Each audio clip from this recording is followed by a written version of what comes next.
ഇന്ന് നമുക്ക് എളുപ്പത്തിൽ ഒരു ചിക്കൻ ഉപ്പേരി ഉണ്ടാക്കാം. ഇതിന് അധികം സാധനങ്ങളൊന്നും ആവശ്യമില്ല. അതിനായി ഞാൻ 2 കിലോ ചിക്കൻ കഴുകി വൃത്തിയാക്കി വെച്ചിട്ടുണ്ട്. അതിലേക്ക് ഒരു 2 ടീസ്പൂൺ ഉപ്പിട്ട് കൊടുക്കാം. പിന്നെ ഒരു 1/2 ടീസ്പൂൺ മഞ്ഞൾപ്പൊടി ഇട്ട് കൊടുക്കാം. പിന്നെ നമുക്ക് അടുപ്പത്ത് ഒരു ഫ്രൈയിങ് പാൻ വെച്ച് കൊടുക്കാം. അതിലേക്ക് 5 ടീസ്പൂൺ മല്ലിപ്പൊടി ഇട്ട് കൊടുക്കാം. പിന്നെ നമുക്ക് വേണ്ടത് കാശ്മീരി മുളക് പൊടിയാണ്.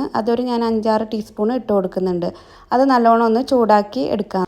ഇതിലേക്ക് ഉള്ളിയോ തക്കാളിയോ പച്ചമുളകോ ഒന്നിൻ്റെ ആവശ്യമില്ല. നമുക്കിത് പൊടികൾ മാത്രം ഇട്ട് കൊടുത്തിട്ട് റെഡിയാക്കാൻ പറ്റുന്നതാണ്.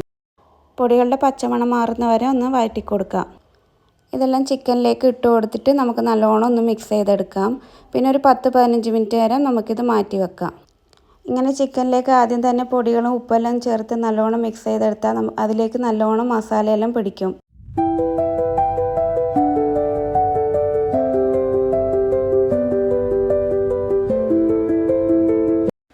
ഇനി അടുത്തതായിട്ട് നമുക്ക് അടുപ്പിലേക്ക് ഒരു പാത്രം വെക്കാം. അതിലേക്ക് കുറച്ച് വെളിച്ചെണ്ണ ഒഴിച്ച് കൊടുക്കാം. അതിലേക്ക് നമുക്ക് മസാല പുരട്ടി വെച്ച ചിക്കൻ ഇട്ട് കൊടുക്കാം. അപ്പോൾ ഇതിലേക്ക് അധികം വെളിച്ചെണ്ണയുടെ ആവശ്യമൊന്നുമില്ല.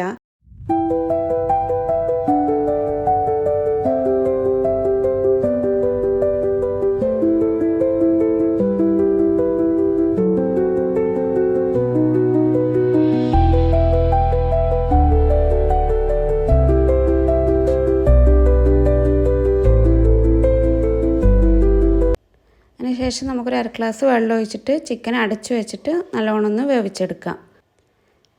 ചിക്കൻ നല്ലോണം വെന്ത് വന്നിട്ടുണ്ട്. അതിലേക്ക് നമുക്കൊരു 6-7 അല്ലി വെളുത്തുള്ളി ചതച്ചത് ഇട്ട് കൊടുക്കാം.